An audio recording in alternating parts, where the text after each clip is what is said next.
کھڑ گئے، کافروں کو نظر نہیں آتا تھا کہ اب کیا کرے۔ اللہ تبارک و تعالیٰ نے ان کو اندھا کر دیا، اللہ تبارک و تعالیٰ نے مسلمانوں کو عطا نصرت سے نواز دیا۔ حاضرین و ناظرین، وقت کے دامن میں گنجائش نہیں ہے، میں مختصر آگے جا رہا ہوں۔ اللہ امام الانبیاء صلی اللہ علیہ وسلم مدینہ طیبہ میں ہیں۔ مدینہ طیبہ میں بیت رضوان کا واقعہ بھی پیش آیا، صلح حدیبیہ کا واقعہ بھی پیش آیا۔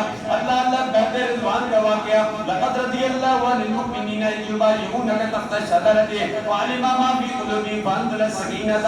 اللہ امام الانبیاء صلی اللہ علیہ وسلم نے عثمان غنی ذوالنورین کو مکہ المکرمہ بھیجا، فرمایا جاؤ جا کر حالات دیکھو۔ کافروں نے کہا عثمان غنی تم اکیلا چاہو تو عمرہ بھی کر سکتے ہو، طواف بھی کر سکتے ہو۔ انہوں نے عثمان غنی کو وہاں روک لیا، فرمایا تم اکیلا طواف بھی کر سکتے ہو، عمرہ بھی کر سکتے ہو۔ عثمان غنی ذوالنورین نے فرمایا میرے پیارے حبیب، میرے پیارے آقا صلی اللہ علیہ وسلم حدیبیہ کے مقام پر ہیں، فرمایا میں اپنے پیارے اللہ کے پیارے حبیب صلی اللہ علیہ وسلم امام الانبیاء صلی اللہ علیہ وسلم کے بغیر نہ عمرہ کرنا چاہتا ہوں نہ طواف کرنا چاہتا ہوں۔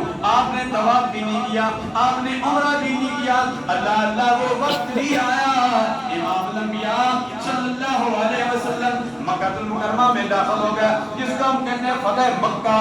اللہ فتح مکہ کا مارکہ بھی آیا۔ فتح مکہ کے موقع پر اللہ تبارک و تعالیٰ نے فرمایا اِنَّا فَتَحْنَا لَكَ فَتْحًا مُبِينًا۔ اللہ فرماتا ہے میرے پیارے حبیب صلی اللہ علیہ وسلم ہم نے آپ کو واضح فتح سے نواز دیا، واضح فتح سے نواز دیا۔